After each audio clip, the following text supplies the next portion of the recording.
receiving food stamps, but this person has this Medicaid, this person has that Medicaid, this person has this Medicaid.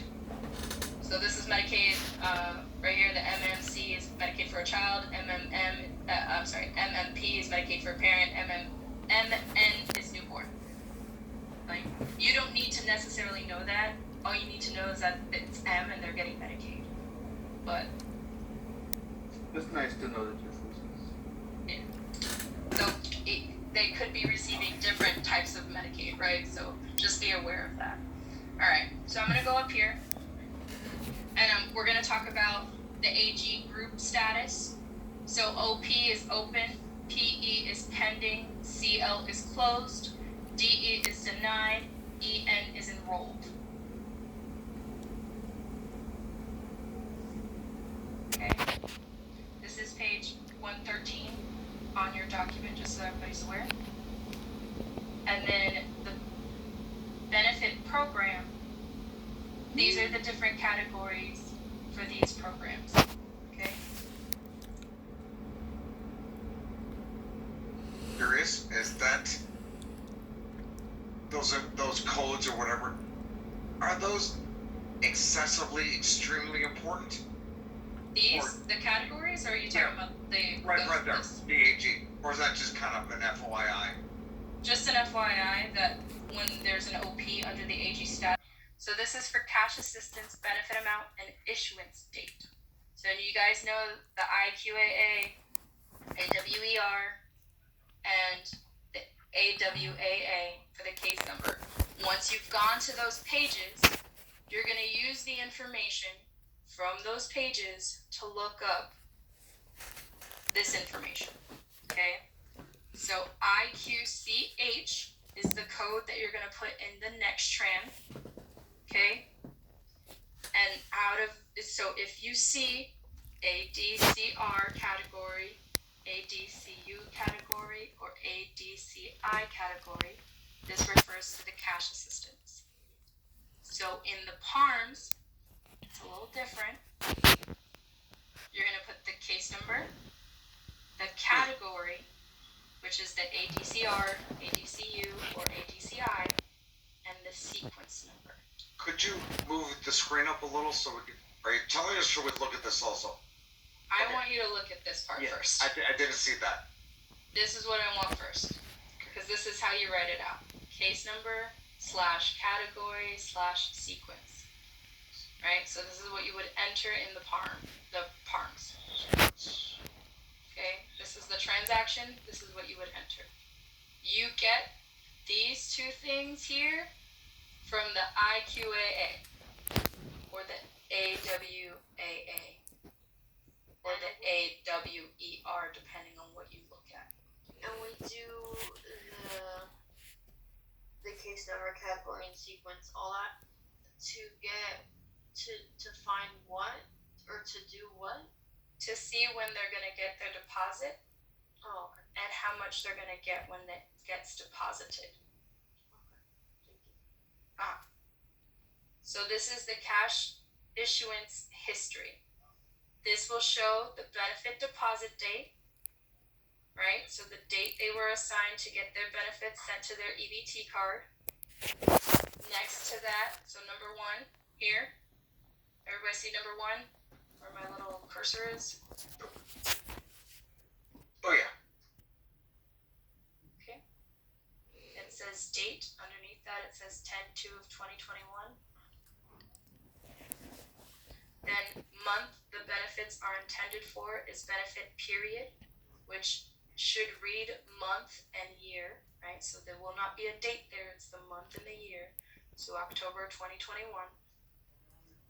The number, which is next to that benefit period, is the reference number or the payment number, right? Then there's the reason code, so why they're getting that payment. The gross amount, how much they're getting gross.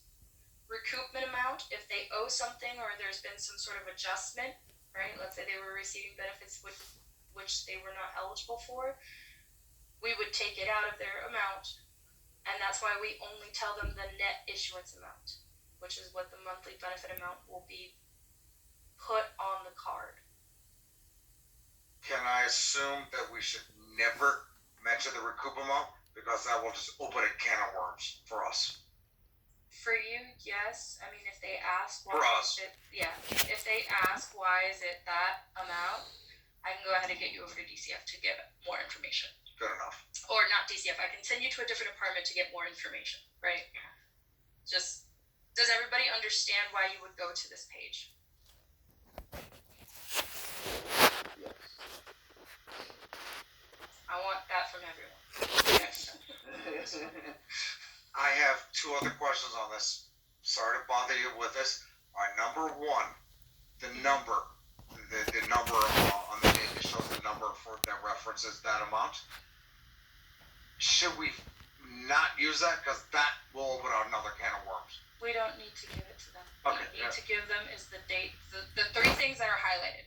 Okay, The date that the deposit is, the month that it's for, and the net amount that they're getting. beautiful. That's And all you have to tell them. the last question is, how often will we get these questions? Not very often. This is a few and far between, and it's only if they're getting cash assistance. Beautiful. You would also see it for food stamps, so it's the same thing for food stamps. So, food stamps pops up here too, right? So no, food stamps has a different code. It's the same way, but it's IQFS. So IQ means inquiry, right? So we're inquiring about food stamps. We're inquiring about the cash assistance. This is cool. AQFS is the same thing. Correct. We're inquiring about the account. That's what the IQAA is. We're inquiring about the account. And IQFS, I'm probably getting ahead of myself. Is food stamps. Right. It's food stamps, but You write it the same way with the category, the case number, the category, and the sequence. that's not. These two are the same. That's why I said I want to cover the first one, the first three first, and then cover these because you have to do the first three. If the customer does not have food stamps or cash issuance history in Florida system, we can use the chart to determine when they're supposed to get their benefits. Okay? So essentially, EBT deposits are issued according to their case number. Okay? So I'm going to scroll down to the example first, and then we'll move up to the chart. Everybody can see this okay? Yes. Okay. So this particular case number, 119-765-9315, what happens is they take the 8th and the 9th digit in the case number, and they switch it. Right? So here the 8th digit is 3, the 9th digit is 1. They make that switch, it becomes 13. And then you would look at the chart and see what date that falls on. And tell them, well, it looks like you should be receiving it. So right here is the date, like the case number, 9th and 8th digit of case number. So we're looking at 11 and 13 here. I wish there was a way I could highlight it. So it says the food stamps, they would get paid on the 4th, right? So it is 1, 2, 3, 4. They're getting paid on the 4th, and the cash assistance, they're going to be paid on the 1st. Just a little tidbit. The reason why they did it this way is because essentially at a certain previously, everybody was getting paid like on the 3rd of the month, and so I'm going to show you real quick. And just so that we started at 10, so I didn't think anyone needed a break. We are going to take lunch together, and then we're ending at 2:30. So again, no one's going to be taking a break. You're going to basically take your break at 2:30, from 2:30 to 2:45 once we're done here. Does that make sense? Yes. Okay. You can leave yourself in training for that time, but please make sure that you come back at 2:45 because I will be sending an email of the time that we finished. And I'm going to use that case number that I just gave you,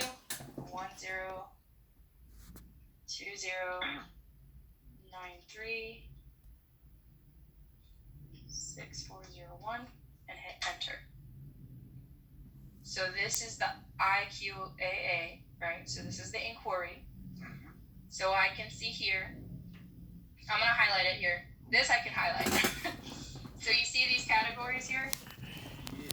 Yes. This is food. This is cash assistance, right? Mm-hmm. This is food stamps. This is Medicaid. This is sheriff cost. Okay.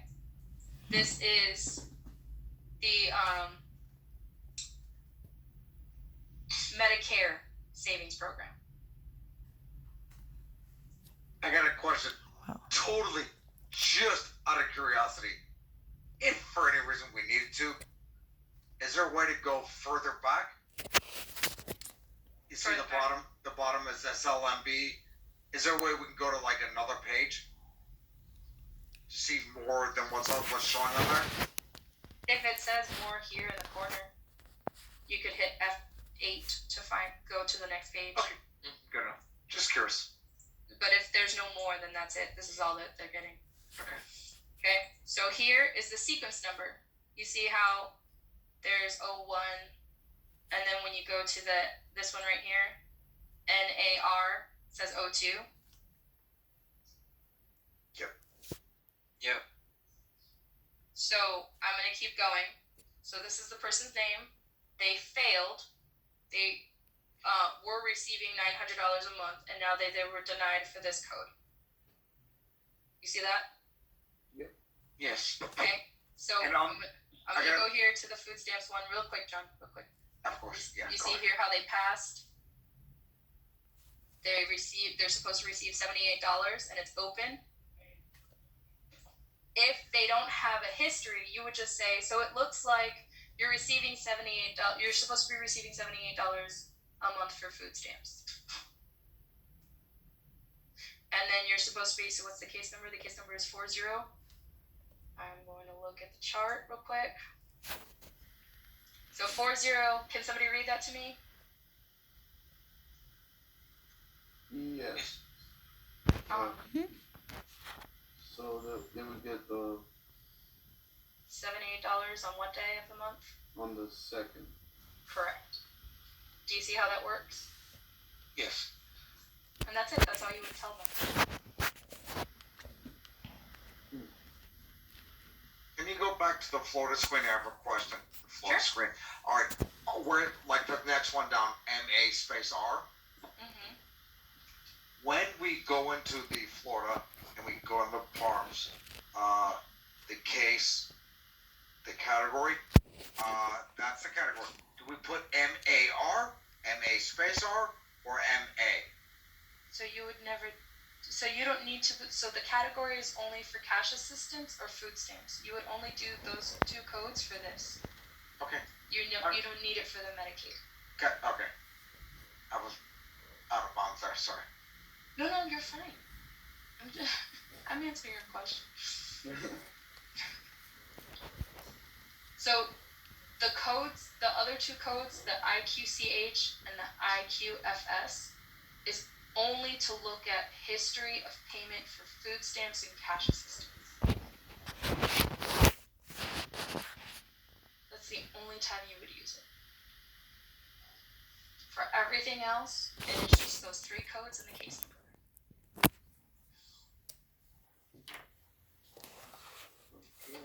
We good there? Everybody get that? Yes. Now, is this person receiving cash assistance? So I'm gonna No. highlight the whole thing. No. No, they were denied. Lavita, I have a question. Sure. You stated that if there's no history, we look at the 8th and the 9th digits of the case. In this case, the 8th and the 9th digits are 40. So what if we turn that down to 0, around to 0? Only highlighted this portion. So I was only looking for the answer for this. Does that make sense? Did I confuse you? Very, but okay. I only wanted, because he's not getting cash assistance, so I only wanted the date of when they're supposed to be getting food stamps.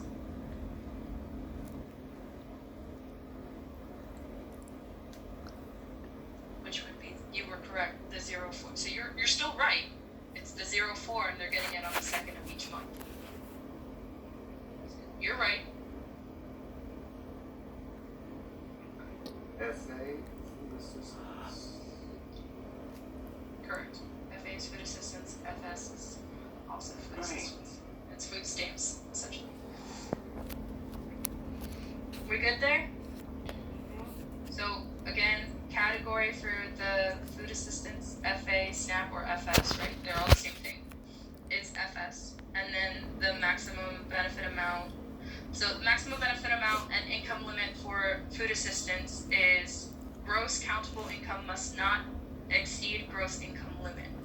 So if one person is filing, they would get $250. They can't get more money than $2,148 a month. Okay, and this goes all the way down to 10. And that's taxable income, correct? This is gross income, so it's before taxes. Okay, but what if someone receives